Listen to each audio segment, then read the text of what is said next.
अस्सलाम वालेकुम रहमतुल्लाहि व बरकातहू। आप लोग देख रहे हैं न्यूज नाउ और मैं हूं आप अपना मेजबान मुजम्मिल भट्ट।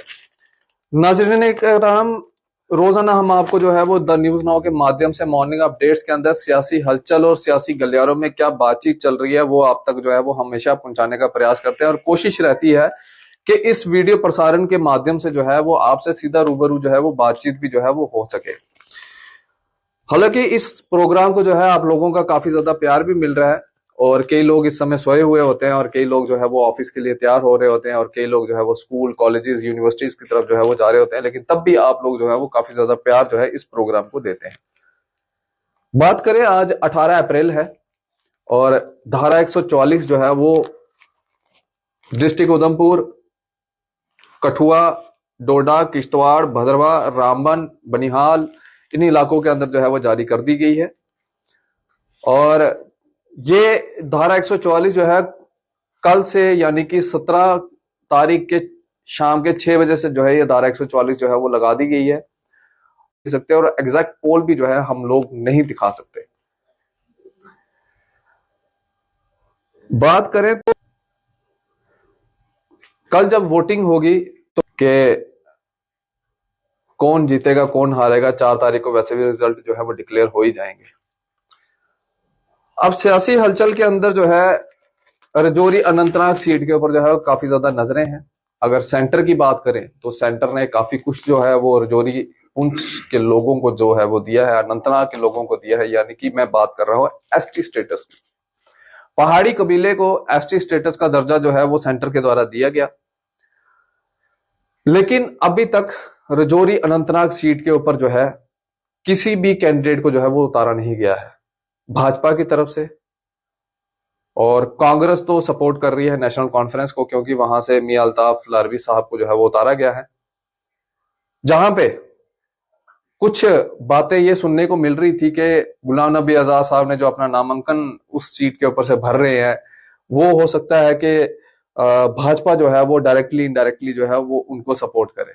लेकिन जो सुर्खियां हैं आप देख सकते हैं, यहां पे लिखा हुआ है Ghulam Nabi Azad not to contest Anantnag Rajouri seat CS DPAP, यानी कि जो उनके पार्टी के मेंबरान हैं उनके द्वारा यह कहा गया है कि गुलाम नबी आजाद साहब जो है वो रजौरी अनंतनाग सीट के ऊपर इलेक्शन कंडक्ट नहीं करेंगे।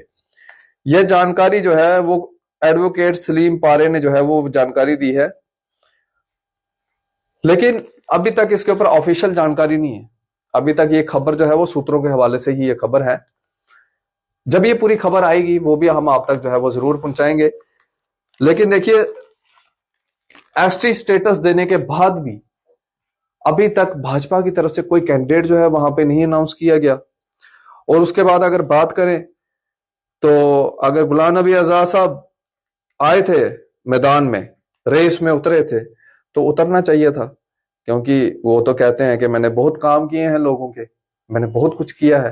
तो अगर किया है तो उतरना चाहिए था और पता चल जाता कि आखिरकार क्या किया है क्या नहीं किया है, वो सारी पिक्चर क्लियर हो जाती। लेकिन चलिए, उन्होंने अब क्या देखा क्या समझा वो तो वक्त ही बताएगा। लेकिन ये जो सियासी हलचल है ना जम्मू कश्मीर की, ये काफी ज्यादा उथल फुथल हो गई है और इस उथल फुथल के अंदर जो है अब समझ नहीं आता कि क्या होगा क्या नहीं होगा।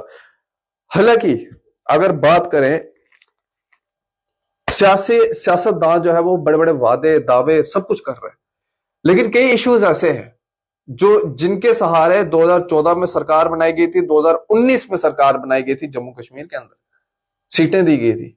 मैं बात कर रहा हूं डेली वेजेस की, मैं बात कर रहा हूं SPOs की, मैं बात कर रहा हूं होम गार्ड्स की, मैं बात कर रहा हूं रैबरे खेल की, मैं बात कर रहा हूं रैबरे टीचर्स की।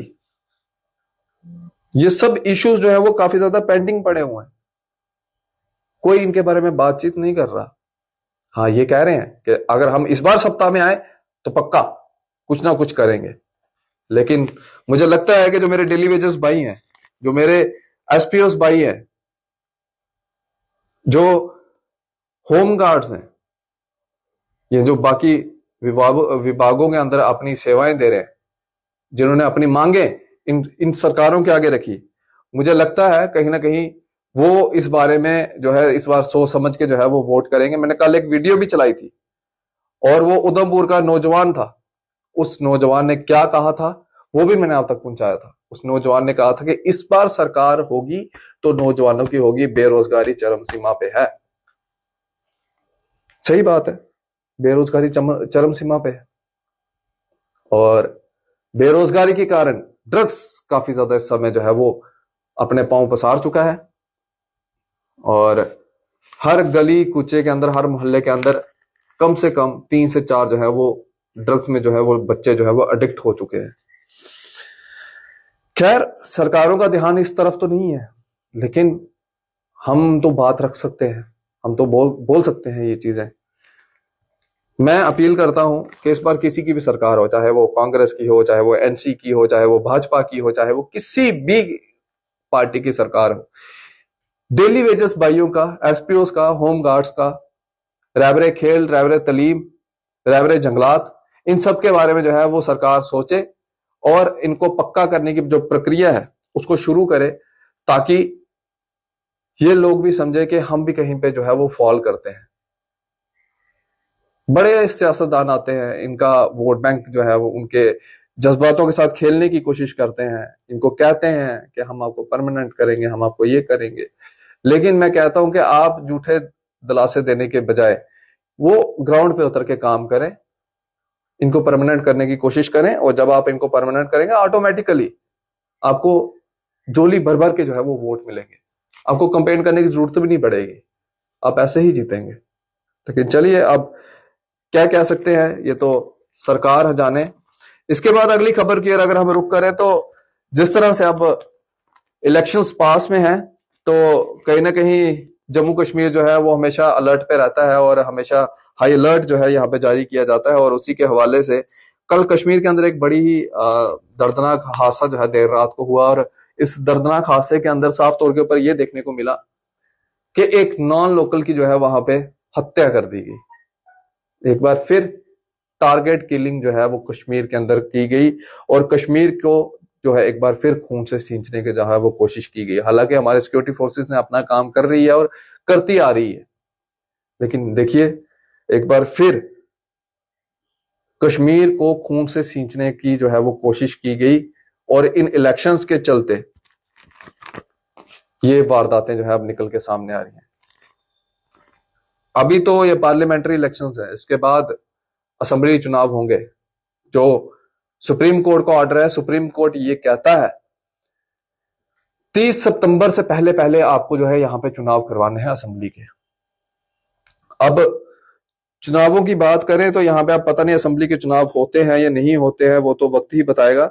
लेकिन हालात देखें, अभी भी जो है टारगेटेड किलिंग्स जो है वो लगातार यहां पे हो रही है और बड़ी देर के बाद इस तरह की जो है वो वारदात सामने आई, जिसके अंदर इलेक्शंस जब पास में थी, जब सर पे थी इलेक्शंस, तो इस तरह की वारदात जो है वो देखने को मिली। हालांकि सिक्योरिटी फोर्सेस अपना काम कर रही है और हमें शक भी नहीं है अपने सिक्योरिटी फोर्सेस के ऊपर, क्योंकि हम सिक्योरिटी फोर्सेस के साथ हैं। जहां पे जरूरत पड़ेगी सिक्योरिटी फोर्सेस को, हम कंधे के साथ कंधा मिला के उनके साथ खड़े हैं। उनको एक बार वो आवाज लगाएंगे तो हम उनके साथ खड़े हैं। फिलहाल ये सियासी हलचल की बातें जो थी वो यहाँ पे लिखी गई थी और जो भी जम्मू कश्मीर के अंदर इस समय हलचल चल रही है वो भी आप तक पहुंचाने का प्रयास किया। कल 19 तारीख है, कल जो मतदान रहेंगे कठुआ से, हम आपको वो लाइव प्रसारण जो है, लाइव तस्वीरें जो है वो दिखाने का प्रयास भी करेंगे और लोगों से भी जो है वो कोशिश करेंगे बातचीत करने की कि लोगों का क्या रुझान है और आप उससे जो है वो आइडिया लगा सकते हैं कि आखिरकार लोगों का रुझान जो है वो किस ओर है। फिलहाल अपनी राय कमेंट सेक्शन में जरूर रखिएगा। इसी तरह से बन रहे न्यूज़ नाउ के साथ मुझे दीजिए इजाजत। आदाब व अस्सलाम वालेकुम।